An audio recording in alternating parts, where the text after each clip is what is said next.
Hello students, welcome back to your YouTube channel Class 10 Champion.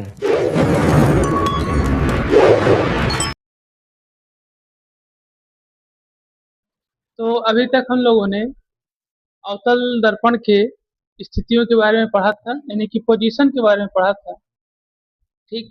अब आज हम लोग पढ़ने वाले क्या हैं, अवतल दर्पण के उपयोग के बारे में हम लोग जानेंगे। अवतल दर्पण के उपयोग के बारे में।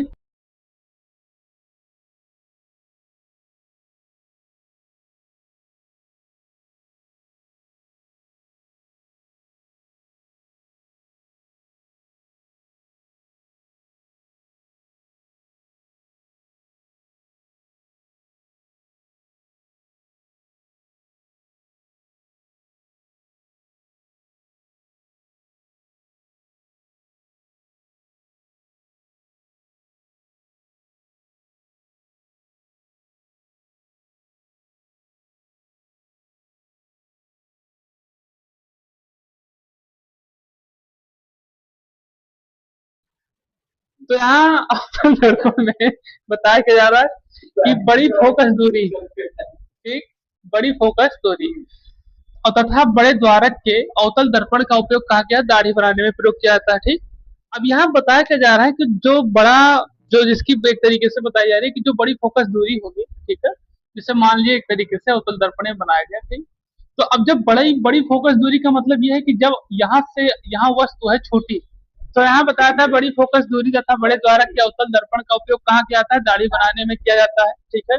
छोटे अवतल दर्पण तथा छोटे अवतल दर्पण द्वारा प्रकाश की किरणें परावर्तित करके आंख, नाक, कान और दांत के कीटाणु जो होते हैं, कैविटीज, ठीक है, इन सभी को देखने के लिए डॉक्टर क्या करते हैं, प्रयोग करते हैं।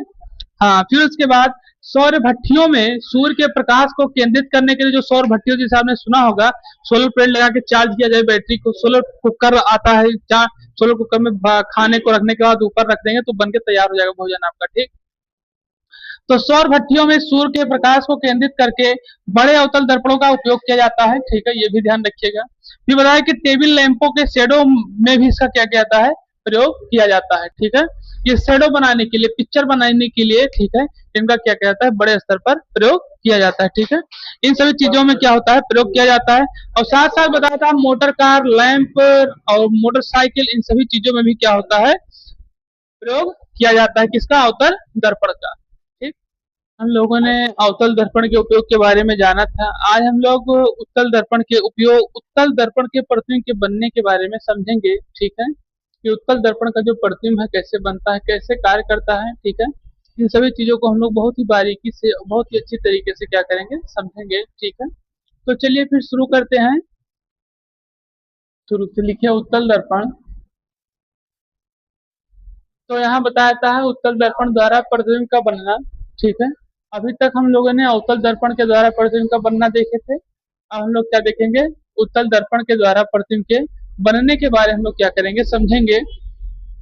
तो चलिए पहला प्रतिबिंब हम लोग देखते हैं, पहली स्थिति इसकी क्या होती है हम लोग जानेंगे। चलिए लिखिए स्थिति पहली।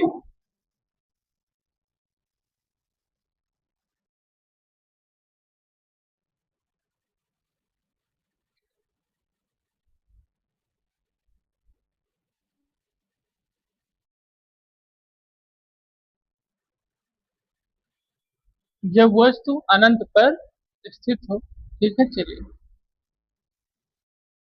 तो यहाँ हम लोग समझेंगे कि जब वस्तु कहाँ पर स्थित हो, अनंत पर स्थित हो। ठीक है, तो उत्तल दर्पण में जो प्रतिबिंब का हम लोग देखेंगे बनने के बारे में, तो हम लोग जानेंगे कि अगर वस्तु अनंत पर स्थित हो तो कैसा प्रतिबिंब देगा, सबसे पहले चीज। ठीक, और साथ साथ प्रतिबिंब बनने के साथ में इसकी आकृति या वास्तविक होगी कि आभासी होगी कि काल्पनिक होगी। ठीक है, इन सभी चीजों का हम लोग क्या करेंगे, समझेंगे। तो सबसे पहले तुम इसके प्रतिबिंब को बनाएंगे, फिर उसके बाद और चीजों को समझेंगे। ठीक, चलिए देखते हैं।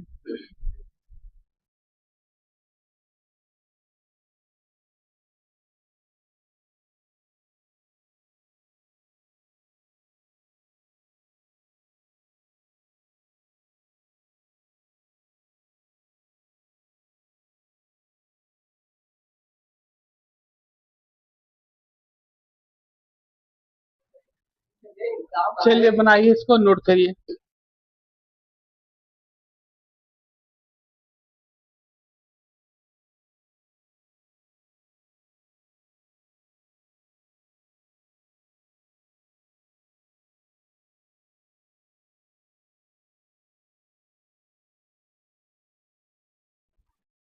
चलिए देखिए, तो यहाँ सबसे पहले बताया जा रहा है कि जब वस्तु अनंत पर स्थित होती है, ठीक है, जैसे ये आपकी वस्तु यहाँ पे दिया गया है, ये अनंत पर स्थित है, ये कोई ये वस्तु है, ठीक, ये इसका क्या बताया गया है, वस्तु बताया गया है, और यहाँ पर इसका फोकस पर एक तरीके से प्रतिबिंब के बारे में बताया जा रहा है, ठीक। तो जब वस्तु अनंत पर स्थित होती है तब क्या होता है, अनंत पर स्थित वस्तु का प्रतिबिंब आभासी, ठीक है, आभासी मतलब आप समझिए काल्पनिक, ठीक, जो कि दर्पण के पीछे बनता है, ठीक है, दर्पण के पीछे बनता है। वस्तु फिर बताता था आभासी सीधा वस्तु से अत्यंत छोटा व दर्पण के मुख्य फोकस पर बनता है, ठीक है, जो इन दर्पण के मुख्य फोकस से यहाँ पर एक इस चीज का निर्माण होता है, ठीक है, के फोकस के कौन से, जो वस्तु ए और बी के बीच में अनंत पर रखा है, ठीक, ये है कि मुख्य फोकस, ठीक है। तो ये इसी को यहाँ पे क्या किया जाता है, बताया जाता है कि जब वो वस्तु कोई अनंत पर स्थित होगा तो प्रतिबिंब आपका कैसा बनेगा, आभासी बनेगा, सीधा बनेगा, वस्तु से अत्यंत छोटा बनेगा, मतलब बहुत ही छोटा बनेगा, इसलिए यहाँ बताया कि आभासी बनेगा, जो आपको दिखाई ही न दे, इस तरीके से बनेगा, ठीक है। और कहाँ बनेगा, वो मुख्य फोकस पर बनेगा, कहाँ बनेगा, मुख्य फोकस पर बनेगा, ठीक। तो ये बताया था पहली स्थिति, अब समझेंगे इसकी दूसरी स्थिति के बारे में, ठीक। चलिए देखते हैं अगले।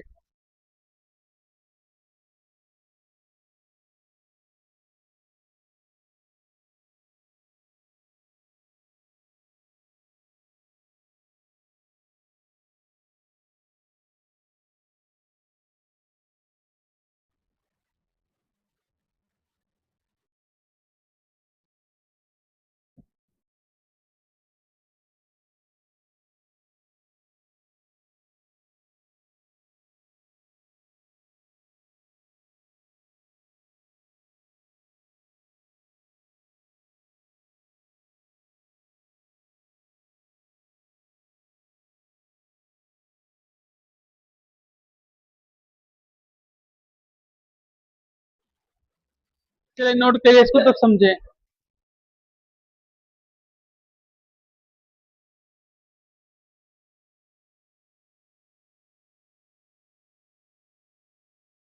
चलिए देखिए, जब वस्तु अनंत तथा दर्पण के ध्रुव के बीच स्थित होता है तो क्या होता है, अनंत दर्पण के ध्रुव के बीच स्थित, ठीक है, वस्तु का प्रतिबिंब क्या होगा, आभासी होगा, क्योंकि ये दर्पण के पीछे बन रहा है, ये जो आपका प्रतिबिंब बन रहा है ए डैश और बी डैश, ठीक है, एक तरीके से क्या हो रहा है, ए डैश बी डैश यहाँ पे प्रतिबिंब बन रहा है एक तरीके से, ठीक, ये आपका वस्तु है ए और बी, ठीक।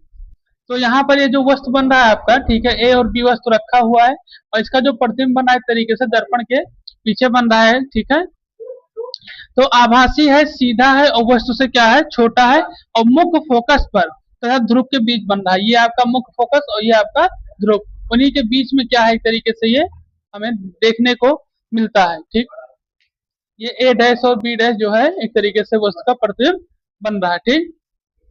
तो यहाँ सबसे पहली चीज हम लोगों ने अवतल दर्पण की स्थितियों के बारे में पढ़ा,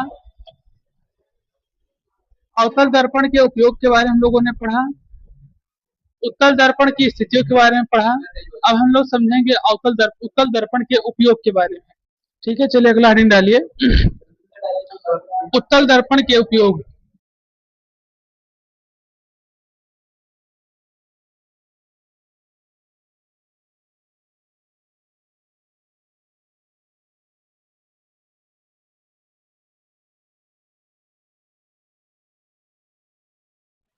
चलिए नोट कर लीजिए इसको तो समझे। अब यहाँ से आपका अवतल उत्तल दर्पण इन सब चीजों का समाप्त होता है। अब इसमें हम लोग क्या जानेंगे, इसके नियम को सिद्ध करने के बारे में जानेंगे, चिन्ह प्रपाटी के नियम को जानेंगे, ठीक, इन सब।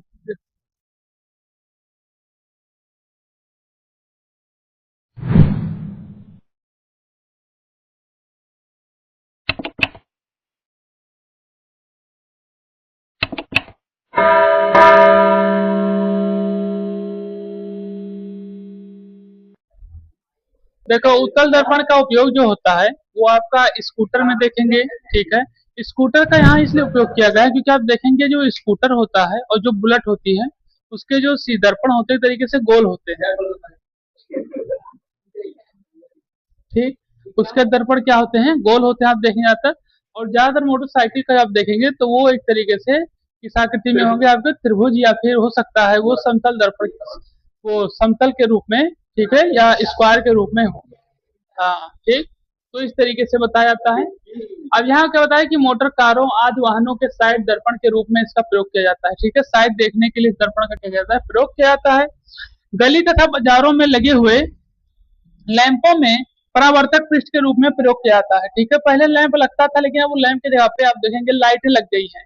जैसे जैसे लाइटें लग गई कि इस तरफ आप, अब जेब्रा क्रॉसिंग है, अब कार की क्रॉसिंग है, अब एरो बना रहता है, इन सब चीजों का प्रयोग किया जाने लगा है। लेकिन पहले एक तरीके से तो बताया था लगे हुए लैंपों में परावर्तक पृष्ठ के रूप में क्या क्या इसका उपयोग किया जाता है, ठीक है। तो यहाँ पे आपके उत्तल दर्पण का जो उपयोग है वो भी समाप्त होता है, ठीक है। अब इसके बाद हम लोग थोड़ा कुछ चीजों को और समझेंगे, जिसको बताया संयोगी फोकस के बारे में, ठीक है। ये शायद आपके टॉपिक में नहीं है, लेकिन हमें चाहें कि आप इसको थोड़ा बहुत जानकारी में रखें, ठीक है। तो संयोगी फोकस क्या होता है, इसके बाद हम लोग क्या करेंगे, समझेंगे, ठीक है। चले देखिए।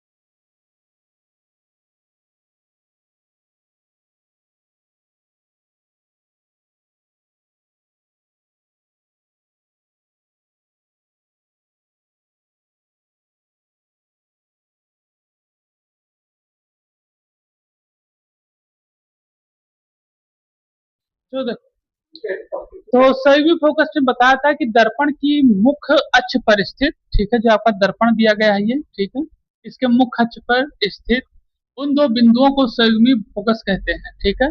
अब यहाँ ये जो व्यवस्था दी गई है कि संयोगी फोकस किसे कहते हैं, ठीक। तो यहाँ पर जो आपको संयोगी फोकस दिया गया है, ठीक है, बताया था कि दर्पण की मुख्य अक्ष पर स्थित हो। संयोगी फोकस वही होगा जो दर्पण के मुख्य अक्ष पर क्या हो, कोई चीज स्थित हो, जैसे आपकी वो स्थित है, ठीक है। उन दो बिंदुओं को संयोगी फोकस कहते हैं, ठीक है। जैसे आप देख सकते हैं क्या, दर्पण के बताया मुख्य अक्ष पर, जैसे ये आपकी वस्तु हो गई, और सेम इसी के अक्ष पर देखें यम और यन स्थित है। जहां इस तरीके का प्रतिबिंब बनेगा वही आपका क्या होगा, संयुग्मी फोकस। ध्यान रखिएगा, देख सकते हैं यहाँ पर और यहाँ पर ये।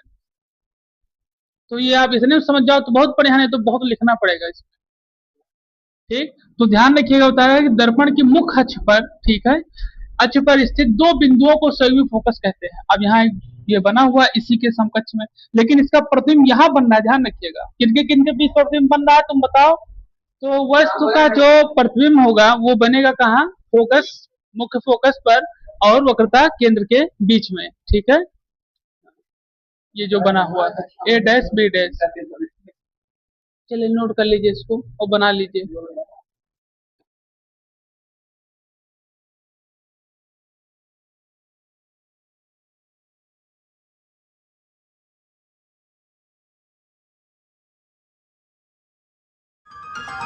चैनल को लाइक करें, शेयर करें, सब्सक्राइब और